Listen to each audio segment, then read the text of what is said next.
Hello guys, welcome to my new video, and today we'll be talking about the big BlizzCon announcement. There is a new World of Warcraft expansion that is gonna be released sometime next year, Shadowlands. Yes, the leaks were all true. Now this video is gonna cover all of the different features that are mentioned. I'll be talking about the positive things that I found, some of the things that I'm unsure of. Overall, I think the expansion announcement has been pretty successful. The features that have been mentioned are pretty cool. Keep in mind, not all the features are fleshed out yet. There's a lot of information coming out. It feels a little like Legion 2.0. There's going to be quite a few Legion systems that are making their way into Shadowlands, some way disguised. Things like Legendaries, things like class or order halls. You also have a certain thing that is similar to mage towers. So this is not a negative thing. In my opinion, going back to the roots, to the systems that actually worked in Legion and bringing them and making them better for a new expansion is actually the way to go. Look what happens when you come up with new systems that are untested, that do not have enough feedback. Things like Azerite system, things like Warfronts, things like Island Expeditions. It wasn't all that great.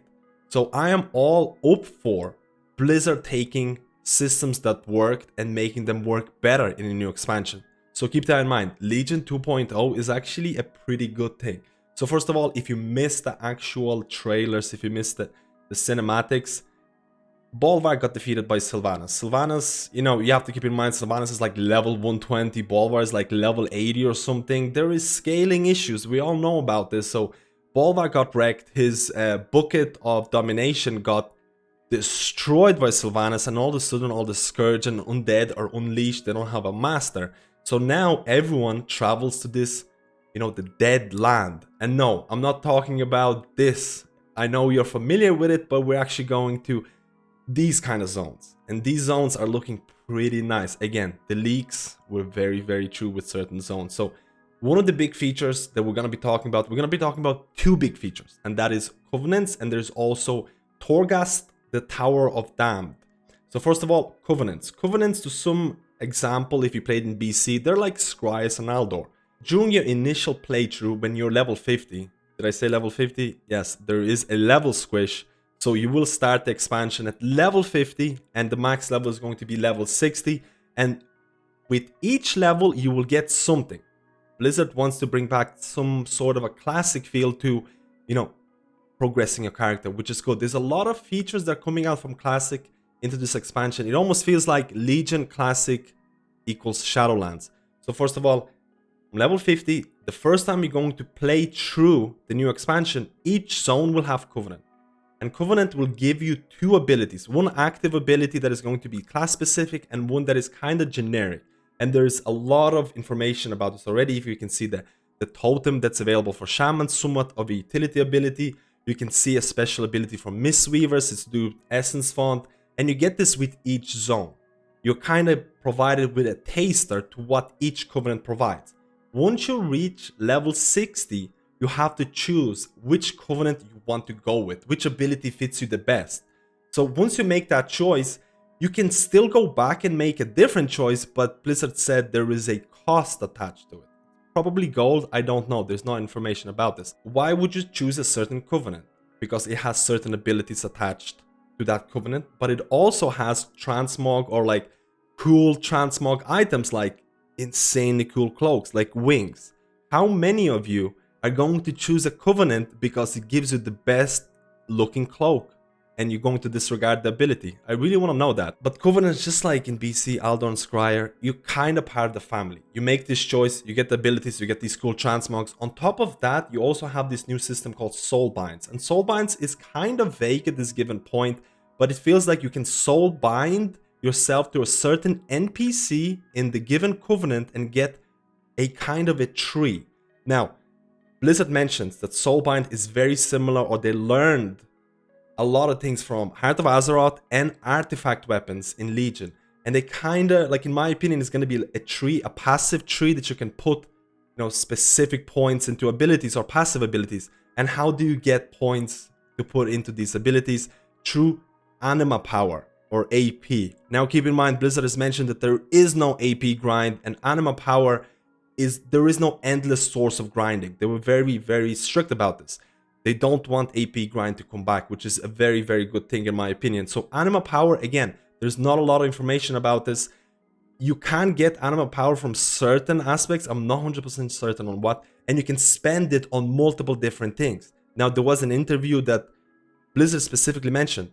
There's not going to be like Island Expedition grind where you can get this AP and put into your soulbind or whatever.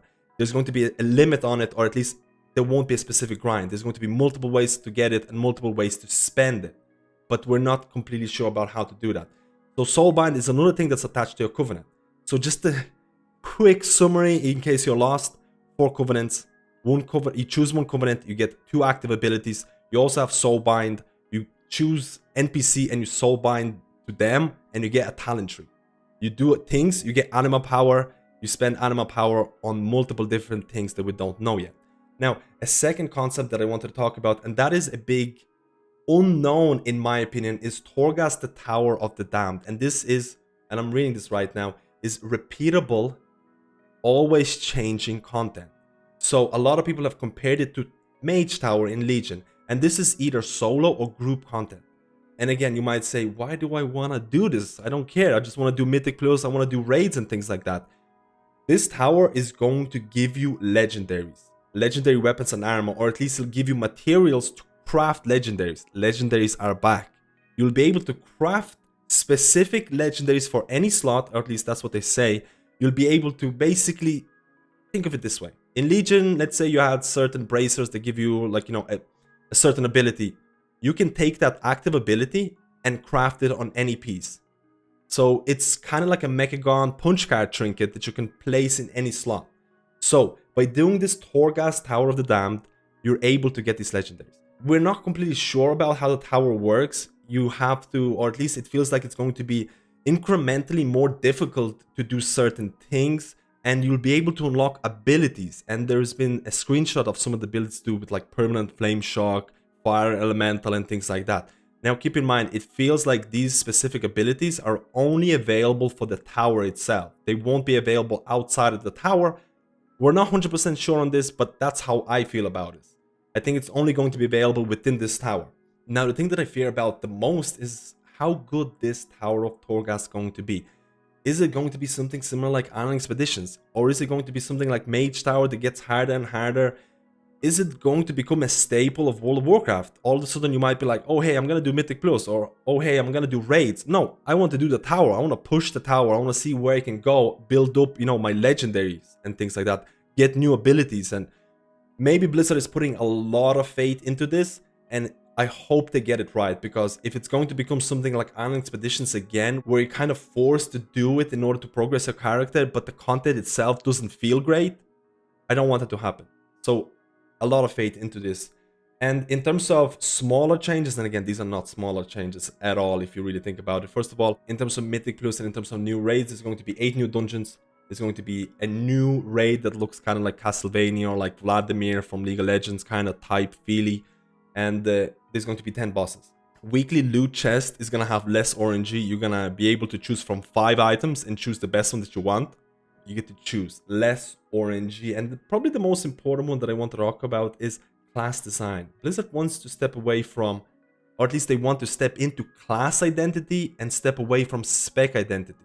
And they also want to unprune classes, meaning that there's going to be additional abilities coming back. But you also have to consider that, hey, we're going to have new legendaries with certain passives. We're going to have soulbind, where you can, soulbind yourself to an NPC and get a new talent tree, possibly affecting the way that you play the game. We're also going to get within Tower, or within Torghast Tower of the Damned, you're going to get possibly new abilities as well. And on top of that, classes are going to be unpruned. So we'll have to see how many action buttons you're actually going to have. Oh, I also actually forgot Covenant abilities, the 2 active abilities, which I'm still not sure if they're available in Raids and Mythic Plus, but I'm going to assume that they are. So it's actually going to be very interesting. There's tons of new abilities that are going to be introduced for a new class, tons of new passive, it seems. There's going to be less RNG. There's going to be more push towards what content you want to do. Blizzard is mentioning that they don't want you to focus on one repeatable thing. And there's not a lot of things that are repeatable. They give you like anima power. Overall, these changes feel pretty good. They're taking existing systems from Legion, from Classic, and they're trying to incorporate it into the new expansion. There's very few things that they're experimenting with. I feel the tower is probably the biggest if, in my opinion, because If it works, it's great. It might be as popular as Mythic Plus, and if it doesn't, is it going to be something that's forcing you to do content that you don't want? Overall, no AP sounds insanely cool. Getting rewarded for each level is pretty awesome. And also professions matter. All of a sudden, you'll be able to, for example, maybe put a gem into your item through professions. And also, there seems to be that the legendaries that are crafted, they're also coming from professions. So professions, they're gonna mean a whole lot in this expansion. You can see how influences from Classic, influences from Legion are affecting this Shadowlands expansion. And honestly, I really want to hear your opinion about this. I want to hear how you feel about these two new features. Again, Covenants, Power, they're pretty big at this given moment. Are you excited? How do you feel about the story? How do you feel about, possible unpruning of classes? And there's going to be more information coming out to stay updated. Thank you guys for watching this video. If you enjoyed the content, please leave a like and things like that. It really helps out the channel. I'll see you in my next guide.